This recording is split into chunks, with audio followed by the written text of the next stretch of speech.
we have a Black woman coming into office. And Melissa was just talking about how we lead from in front and we lead from behind, and how do we do that? And you, Wes, I know your mother is pretty, significant in your life, and that you are a father of a Black daughter.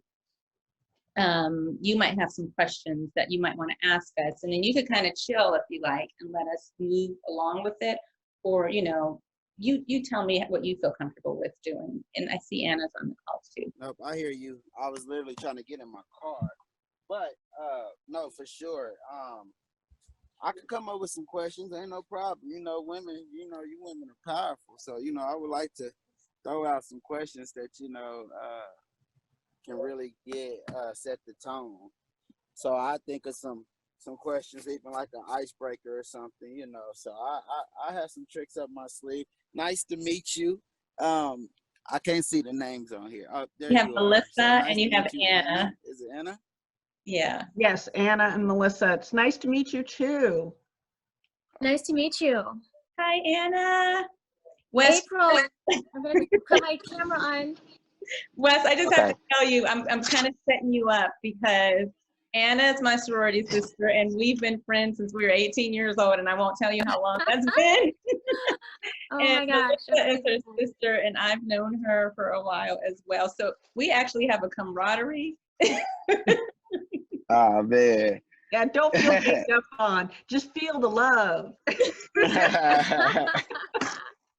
And what you're gonna love, like Anna is she's a very spiritual woman. She's very grounded, and she definitely taps into the essence of who people really are, and really just reaches into people's hearts and helps them not become, because they are who they are, but she helps them really tap into their power.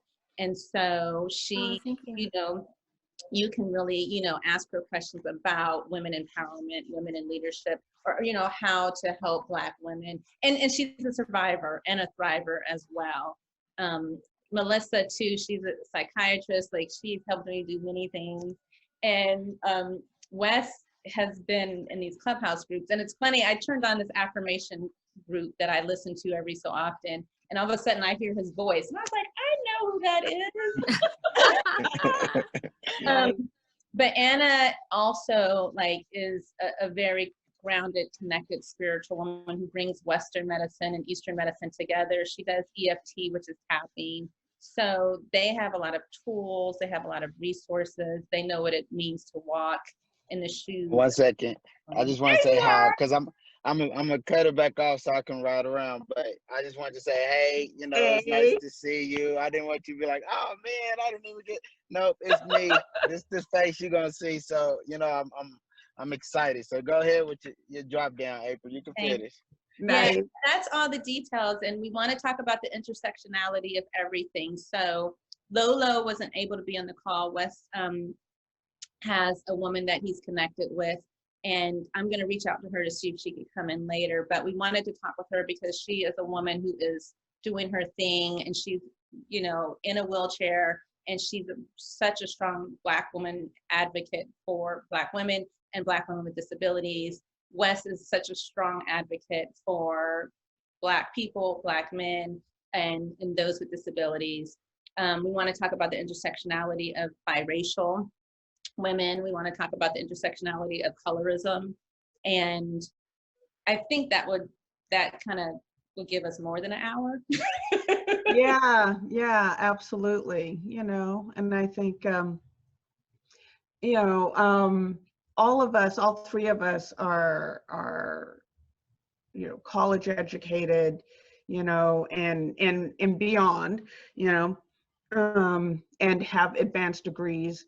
And I think even in that arena too, that is something that is I think the higher up you go, A, as a woman, and B, as a Black woman, it's rarefied air for sure. Mm-hmm. And it's more and more challenging. However, it's doable. And at what point do you show up? One of the things that I've found for myself, having gone up in you know, even, you know, through college and med school and high up in organizations, is that sense of how much do you actually allow yourself to show up? Because part of what oftentimes, at least, you know, how it's been, oftentimes how you show up and how you've actually achieved is on some level not in white organization, predominantly, you know, majority organizations or environments, is to not step into your quote unquote blackness, whatever that may be. Yeah, you let it go. Like you let a part of it go. So you assimilate, and how much of that is, you know, at what point do you then say, okay, no, enough is enough, I am who I am, and whatever that is, whether it's Black, whether it's spiritual, whether it's, you know, I know when I was in my organizations, you know, I was in Harvard-based organizations and trying to bring in EFT, this weird, quote unquote, weird, you know, Eastern kind of, you know, alternative treatment modality into medicine and in Harvard institutions. Are you kidding? They were like, what's that? Just for doing it, like, this is good. And Yes. you know, it's so funny that you say that, Melissa, because, you know, as you were speaking, I was also, you know, thinking about the fact that, you know, there's been, I remember going through a period where I felt like I had to define, you know, it's almost like you're fighting kind of for the right to experience it in the way that you decide to. What is Blackness? You know, what is your, you know, it's almost like there's this definition of that the stereotypes, right? Kind of getting past the stereotypes instead of being able to create the reality of that for yourself, you know, and so I feel like, you know, to just be who you are, right? And just to be proud of who you are, and to, you know, be able to bring in the cultural aspects, to bring in the spiritual aspects, to bring in whatever that looks like for you. And so, you know, versus having to play into or buy into a stereotype, you know, and I feel like all three of us, certainly as women on this call, are not stereotypical. You know, no one should ever feel like they have to fit into a stereotype. And this is, I think, part of, you know, April, when I talk about creating authentic success, you know, it's really letting go of the stereotypes, letting go of expectations of creating success on anyone else's explanation or expectations other than your own, and being able to step forward in a powerful way that's authentically who you are, you know, and not by anyone else's definition. I'm gonna snap to that, Anna. Yep. We were just talking about that before you came on, Anna. I mean, I think we all have experiences of that in our lives, and absolutely not buying into a stereotype. And because we can't control what images or ideas people put on us. Right. We can control how we respond to it. We can control how we show up for ourselves, and what other people are going to do with that, whether or not they look at us and say, oh, you are a beautiful Black woman leader. That's a great thing if it inspires and gives hope. Or you are a beautiful biracial leader, you know, you are a woman leader, regardless of color, you know, or ethnicity. These things, I think, are really what people will decide to place on us, and their views. If it help them to rise up, then that's a wonderful thing. And our responsibility is to show up, as Anna said, with our authentic selves, with our powerful selves, with integrity, with that piece of, okay, this is who I am, this is what I'm doing, and I'm doing it with love, honesty, and my truth. Yeah. It's being in self-integrity, right? You know, it's letting go of you know, a lot of times as visionaries, as, you know, Black women visionaries, you know, we're wired really for authenticity. We're wired for integrity, but yet we've oftentimes submersed that in the, you know, the stereotype that we've felt like we've, you know, many of us felt like we had to live up to at one point or time. And I feel like this is a time now where authenticity is the key. You know, it's really, that's how you, it's almost like you're refusing to step back into that stereotype. You know, you're refusing, you have to take a stand, you know, and say, you know what, this is not, I refuse to be categorized anymore, you know, and stereotyped and limited in any way, shape, or form. And, you know, to be able to step forward in your most powerful self, which comes from being your most authentic self.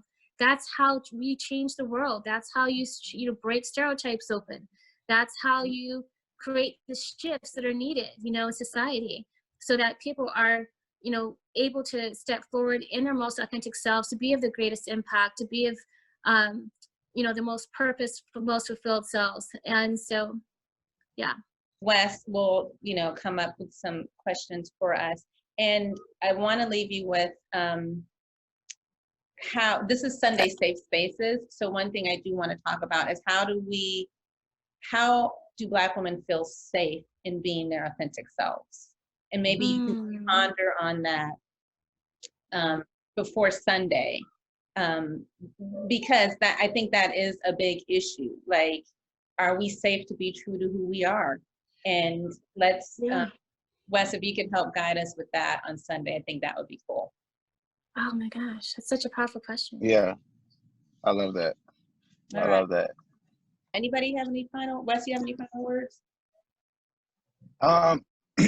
No, not necessarily toward this talk, but because me and you was talking already, and I don't know if the ladies on the call are tapped into Clubhouse, but I do feel like this could be a conversation that we could hold on Clubhouse, and that would open the door up for women from all over, you know what I mean? And it could be an amazing dialogue. Like, we could start it with like well, the way we do it on Sunday, and we can promote like if we want to plan on it. But I think like that's the way we can get Lolo in. That's the way we can get some. It's another you know, a Black woman that's very powerful in the disabled community, and she's a fashion stylist.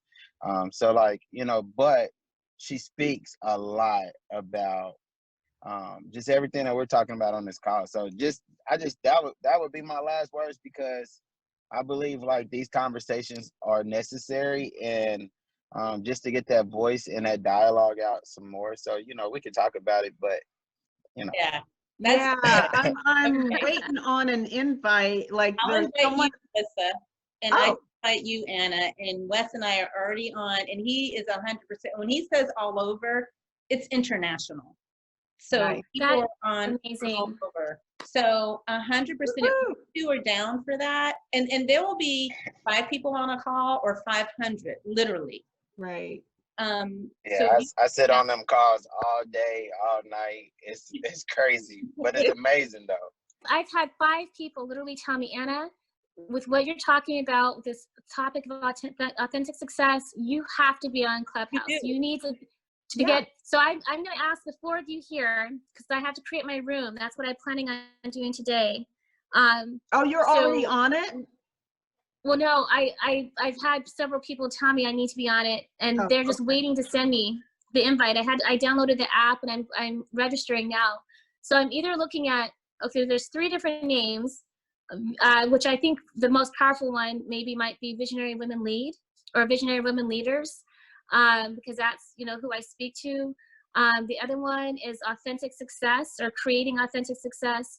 And, you know, my brand name is Radiance Woman. So, okay, Anna, seriously, like it takes a long time, and Wes knows, like he would probably get a room before us because he has a bigger following. But to start just a random room, I did it on a Thursday with a friend. We had 4 people. I did it on a Sunday because she keeps prompting me to, and we ended up with 15 people. She just planned it again. It can be a casual conversation. It doesn't even have to be that formalized. And then you build your following, and you can be like, today we're talking about authentic leadership with Anna. Don't overthink it. Just jump on. Don't overthink it. Okay. So Wesley, based on what I just shared, I'm sorry, I was gonna say, based on what I shared and the fact that you've been on it for a while, what do you feel would be the best one to lead with? So I like them all. They all made me smile, and just like being on the platform, I think all of them gravitates an audience. So I think that, like, for me, it would be something that speaks more to you. And then your bio is speak on majority of the other things that you're doing, because you want people to know you outside of the brand too. You know, just because, like, what I found is like the authenticness of people coming on or what gravitates. So I think that last one that you said, I really liked it.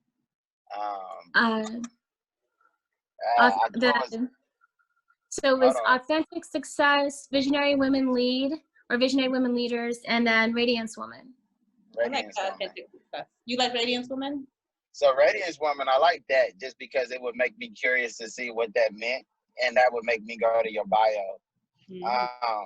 You know, because I'm like, Radiance Woman, you know, especially if you tap into like some mindset groups or mental health groups, or, you know, so that would be my first thing. But like, you know, I'm looking at my notifications now, you know, a lot of people use their own just name. So are you talking more of like for a club name and you use your name, your regular name as your username, or were you talking about your username? Maybe. So I was thinking about using my name as my username and actually creating a name that's based around my brands. So Authentic Success is, you know. So you're trying to so creating a club, not like an actual room. Well, I guess I would start out with a room based on what April said to build up the following, right? So you have to create. All you have to do is host 3 rooms. You just have to host 3 rooms. It's not really about. The following looks, I guess, target some way, but just host 3 different chats. So 3 different chats, and then you can submit for a club, and then it still takes weeks. So while you're submitting for your club, you could still be hosting your chats. Okay. And so so then if that's the case, then I like the one that was with the word authentic in it. Yeah. The authentic success. Success. Right. Okay. So maybe Authentic Success and Leadership, or just Authentic Success. What do you think? And leadership, because a lot of the rooms are talking about more leadership, and then Authentic Success. I mean, it's capturing, but you could kind of get some of those BOGOs in there that kind of just jump in, you know, ready to sell something. But when it comes to leadership, you're going to get more leaders or people drawn to that mindset. At least that would be my perception, because I'm on there a lot, and you still have to bob and weave through rooms to find the ones that align with you. So I think like leadership for me would capture me more than just success, just because, or authentic success, because everyone's talking some type of success on it. Yeah, I like Authentic Success because he's right, it will stand out. And Anna, you can do different rooms. Like you could be Mondays, we're doing Authentic Success and Leadership. Tuesdays, we're doing Radiance Woman. Wednesdays, you just do those 2. So you could have different talks. So then what should I do? Because if I name the rooms, when I want to have a club, should I be mindful of the rooms so that the club name isn't taken? You know? I don't know, because like Wes said, it takes a long time to get Authentic Success and Leadership, and then Can you have 2 clubs? I mean, it just depends on which one gets more people. Yeah, I would just say don't overthink it. Just start. You know, start your room, invite some people. Just start. Just get on there and talk. I did a room. I do a room every Tuesday and Thursday night. I stopped this week because this week was my birthday, and today is my rebirth day of the day I was shot. So it was 9 years ago. Happy birthday! So you know, happy rebirth. Yeah, but I just literally just threw it on there, and you know, at 6 p.m. people started to add it to their calendars. Next thing you know, like it was filled up, and of course my platform gravitated. I promoted it, but I hosted like 3 of them, you know, and people were coming on a regular. Just the same faces will pop up, and it built a community. And then when people get on, they can ping their friends, and so that's how their friends get on. So. I would just say start and let your words gravitate the community, right? Like let your voice go ahead and gravitate the people that's gonna come, because you have the knowledge that so many can acquire just by you speaking to them. So I think just starting and then you can always change it, right? Yep.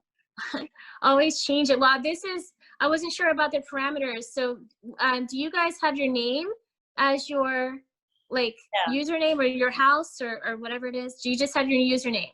I have my username. Yeah. Okay, so can we maybe in the text, we're gonna be friending you, Wesley. Are you on Facebook? He's on Facebook. Do a link. He's on Instagram and Facebook. Okay. So yeah, I need a primer, I guess on Clubhouse, but I'm gonna set up my first room. We have rooms for that. My first chat. I'm sure. They have rooms for that too, where it's like, get on, learn about Clubhouse. You have what? They have rooms for that. You just get on and learn about. Oh, they do. Cool. Mm-hmm. All right. Awesome. Well, you text me and I'll connect. Look what came out of this. So on Sunday, on Sunday, we will be live stream and we'll be open to the world and we'll be recording. And I love all of you so, so much. And I'm glad we're doing the work. Take care of yourselves so that you're able to keep doing the work. And Sunday. And ahead of time, text, email, get in touch with me, Wes. We'll hook you up. You can listen, like he's on and then I'll be on. So connect with us and already. Yeah, definitely. All right.